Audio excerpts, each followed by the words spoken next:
हमारे साथ खास बातचीत के लिए हैं वरिष्ठ ज्योतिषाचार्य पंडित शिव पूजन दीक्षित जी। पंडित जी, इस बार चैत्र नवरात्रि 9 अप्रैल से शुरू हो रही हैं। कब कलश स्थापना का शुभ समय होगा? कब से पूजन कैसे करें? क्या विधि है? क्या सही शुभ समय है? सभी को चैत्र की नवरात्र की हार्दिक शुभकामनाएं। सभी को माता रानी जो है स्वस्थ, सुरक्षित और सबको जो है ससम्मान, सबका ये वर्ष पूर्ण रूपेण जो है अच्छा व्यतीत हो। देखिए, मंगलवार से नवरात्र प्रारंभ हो रही है। 9 अप्रैल से नवरात्र प्रारंभ हो रही है और मंगलवार दिन है। तो यहां पर जब मंगलवार के दिन से नवरात्र प्रारंभ हो रही है, तो जिन राशियों में मंगल स्वामी है और शनि स्वामी है, इन राशियों के लिए यह जो है वर्ष पूर्ण रूपेण हितकर नहीं रहेगा। और विशेष करके मेष और वृश्चिक, कुंभ और मकर राशि वालों को जो है इस वर्ष माता रानी की विशेष पूजा करनी चाहिए।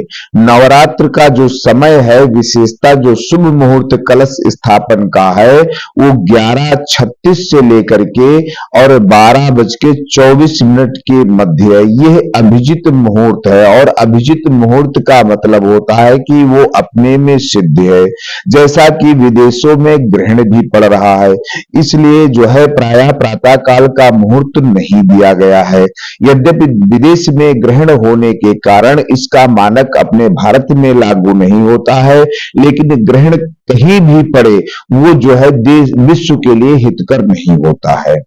और नवरात्र में जो है पहले दिन का जो पूजन है वो 11:36 से 12:24 के बीच में एक दिव्य आसन बनाएं, उसके ऊपर वस्त्र बिछाएं, उस पे मां को जो है विराजमान करें, सामने जो है एक कलश की स्थापना करें। प्रायः मैं देखता हूं कलश जो है मां के कहीं साइड में स्थापित कर देते लोग हैं, कहीं दाएं साइड में स्थापित कर दें। माता की चौकी को ऊपर रखें और उसके नीचे जो है बालू थोड़ी सी डाल करके उसमें सप्तधान्य डालें। सप्तधान्य डाल करके लोग क्या करते हैं, जौ लाते हैं और उनको बो करके कह देते हैं कि मैंने कलश स्थापित किया है। तो देखिए, विधि जो है, विधि के हिसाब से अगर आप पूजन करते हैं तो आपको पूर्ण फल प्राप्त होगा। उसके नीचे सप्तधान्य डाल करके कलश में जो है जल, अक्षत, पुष्प, सुपारी, दुर्वा, घास, पान का पत्ता, फूल इत्यादि डालते हुए, अगर आपको मंत्र नहीं आता है तो आपको दुर्गा सप्तशती से कलश स्थापन की विधि मिल जाएगी। अगर आप पंडित जी को अपने घर में आमंत्रित करते हैं तो उनसे ये बोलिए कि जो है हमारे घर में विधिवत कलश की स्थापना करें, जिसमें पंच पल्लव इत्यादि की स्थापना करें। खाली आम का पत्ता लगाने से कलश स्थापन का जो है उतना महत्व नहीं होता है। कलश में जो है, क्योंकि कहा गया कलश में कलशस्य मुखे विष्णु कंठे रुद्र समाश्रितः मूले तुस्य स्थितो ब्रह्म मध्ये मात्र गणा स्मृतः कुक्षौ तुषागरा सर्वे सप्त दीपा वसुंधरा ऋग्वेदो यजुर्वेदो सामवेदो अथर्वणः। क्या कहा गया? कलशस्य मुखे विष्णु कंठे रुद्र समाश्रिता मूले तस्य स्थितो ब्रह्म। जो मूल भाग होता है वहां पर ब्रह्मा का निवास होता है। तो कलश में सभी देवी देवताओं का वास होता है। प्रायः मैं देखता हूं जो लोग अनभिज्ञ रहते हैं वो कलश के ऊपर दीपक भी जला देते हैं। ये भी गलत तरीका है। कलश के ऊपर बढ़िया वस्त्र से नारियल को आच्छादित करके और नारियल को कलश के ऊपर स्थापित करते हुए कलश के अंदर ही सभी देवी देवताओं का वास होता है। तो 11:36 से 12:24 के मध्य जो कलश आपके पास में सप्तधान्य बोया हुआ बालू रखा हुआ है उस पे जो है स्थापित करें और माता की वहां पर प्राण प्रतिष्ठा करें। आप कहेंगे कि इतने कम समय में कैसे होगा? तो आपका इस मध्य जो है कलश वहां पर स्थापित हो जाए, आपका जो संकल्प है वो वहां से चालू हो जाए, आपको माता रानी अच्छा फल देंगी, विद्यार्थी को विद्या देंगी, धनार्थी को धन देंगी। और अगर रोग है तो रोग से मुक्ति मिलेगी। अगर कोई किसी व्यक्ति के ऊपर कर्ज छाया हुआ है तो उस कर्ज से मुक्ति मिलेगी। माता रानी इस समय पर कलश स्थापन करने पर आयुर्विद्या, यश और बल चारों चीजों को प्रदान करेंगी।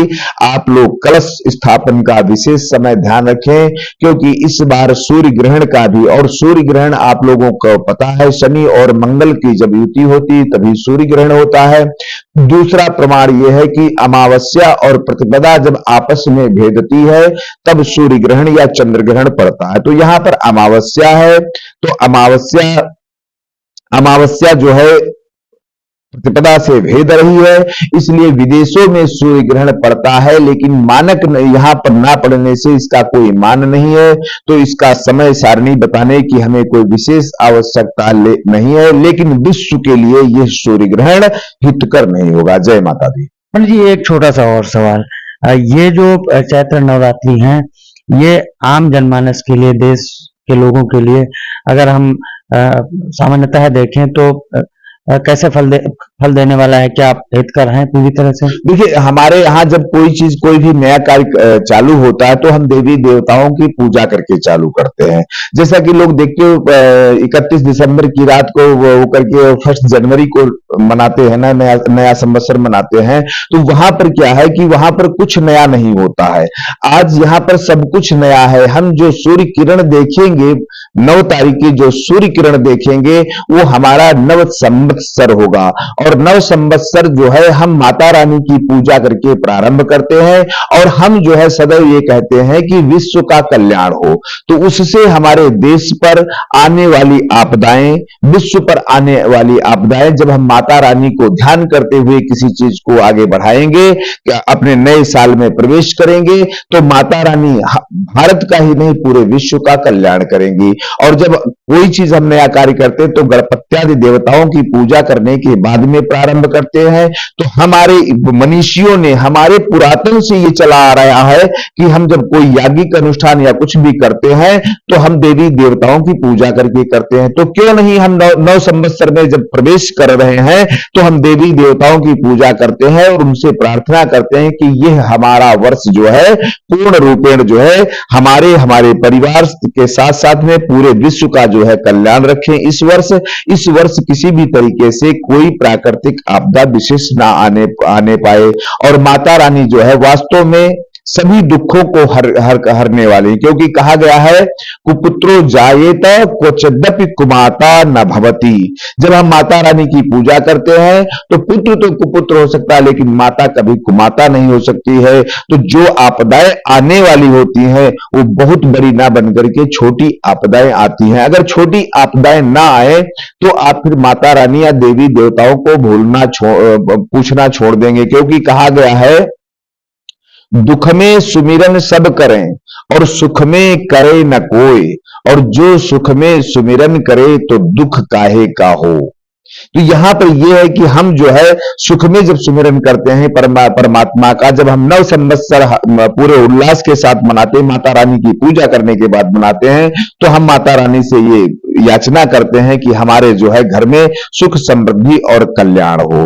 तो ऐसे हमारा ही एक ऐसा देश है जो विश्व शांति की बात करता है, और हम माता रानी के पास जब कोई भी पूजन करते हैं तो हम ये कहते हैं कि विश्व में शांति हो।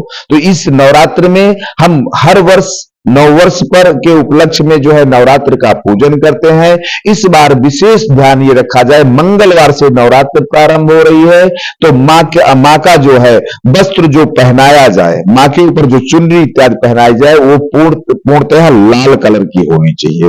ये ध्यान रखें कि पीली, नीली, काली नहीं होनी चाहिए, लाल होनी चाहिए, जिससे कि मंगल ग्रह की जो है दृष्टि जो हमारे देश पर गलत पड़ने वाली है वो थोड़ा सा कमजोर हो जाए, क्योंकि कि माता रानी जब लाल जो है वस्त्र पहन करके आपको आशीर्वाद देंगी तो मंगल ग्रह की शांति जरूर होगी। जय माता दी।